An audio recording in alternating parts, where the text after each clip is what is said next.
Well, welcome back, Madam President. Thank you.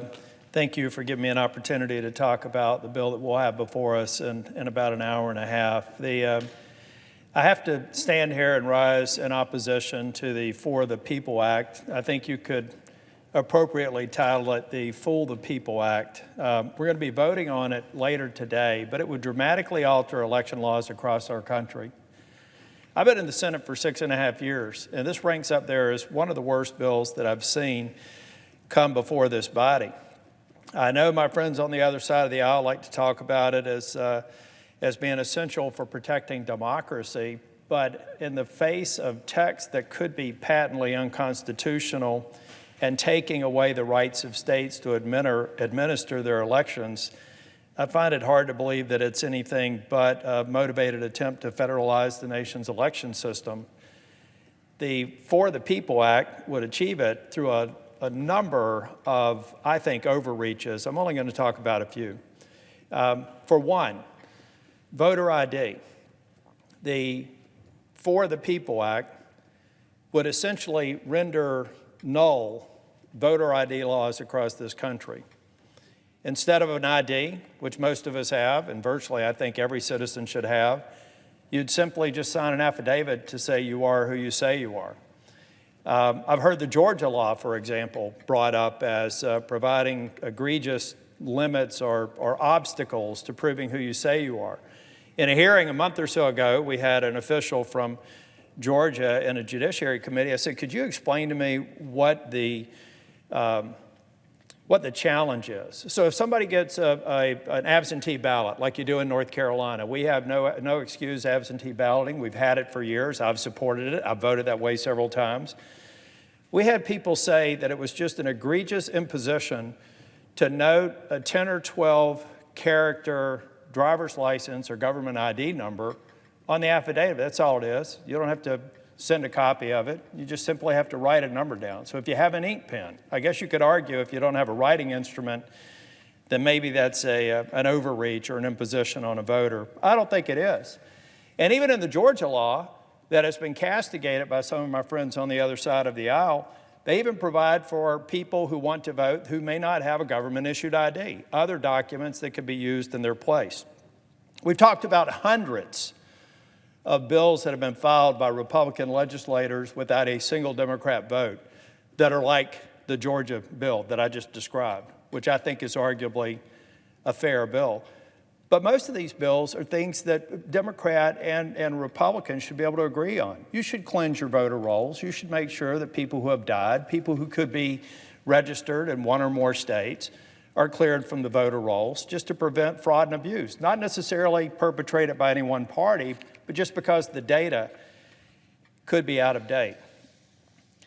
And you know, back on voter ID, I find it remarkable that we have a measure before us that we're going to be voting on today, a simple ID requirement that 80% of Americans just this week in a poll said they think is reasonable. Now, you have to also understand that we make accommodations if you don't have an ID. In North Carolina, we moved heaven and earth to make sure you need a government-issued ID, I believe, to be able to move through society, to get a hotel room, to get on an airplane.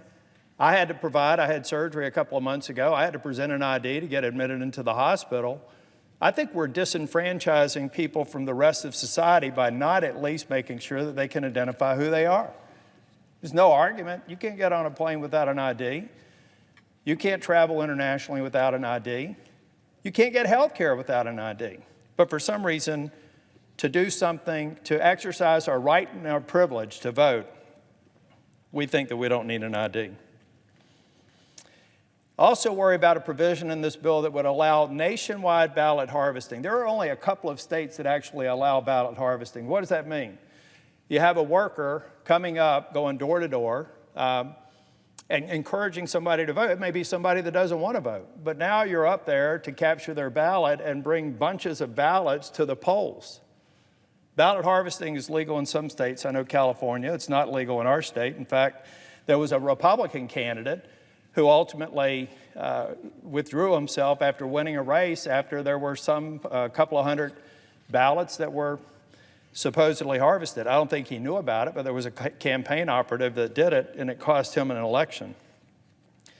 And I'll tell you the one thing that I really do believe if the Founding Fathers were here in this chamber today, they would really be scratching their heads. And it's the idea of taxpayer-funded elections. Make no mistake about it. Federal, state, and local dollars are used to make sure that we have election machines, that we have poll workers, that we have access, and we can always improve access to the polls. But in this bill, they're saying, and in people in North Carolina, if you were paying attention last year, my race was all in with me and my opponent, $296 million. There were a lot of ads on TV. I had my friends call me up screaming at the TV when they were mean to me, and I'm sure I had my opponent, who is a friend of mine, say the same thing. But now what we're going to do, if we were to pass this bill, is say Thom Tillis supporters are going to have money spent and direct it to my opponent to try and beat me, and vice versa. Millions and millions of dollars. And in states like North Carolina, not only North Carolina taxpayers, but taxpayers from across this country will see their taxpayer dollars come to North Carolina to influence an outcome in a campaign that could be 1,000 miles away.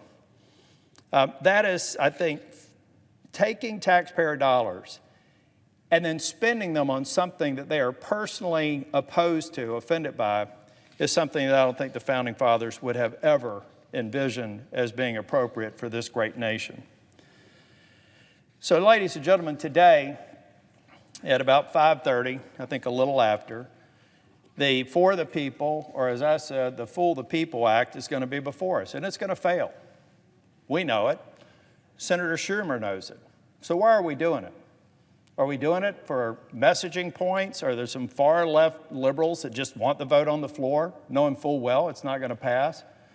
Have we actually tried to do any work to figure out what role the federal government should play in actually improving election outcomes that ultimately need to be administered by the state? No, that hasn't happened. So today we're going to come on the floor. This measure is not going to move forward. And somebody maybe is fooling, I don't know, far left groups just to say we tried, but they didn't try. Because if they tried, they'd have reached across the other aisle and tried to figure out something that made sense that could pass with 60 votes.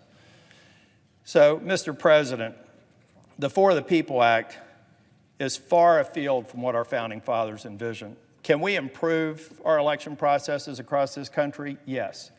But I would prefer to have the 50 laboratories of democracy figure out how to improve it and have other states implement it, perhaps even other states in the Northeast that have far fewer voting days than we do in North Carolina. They could learn from that. Maybe we should create standards and incentives for that sort of stuff, but not a federal takeover of the elections in this country. And for that reason, I'll be opposing the For the People Act. Thank you, Mr. President.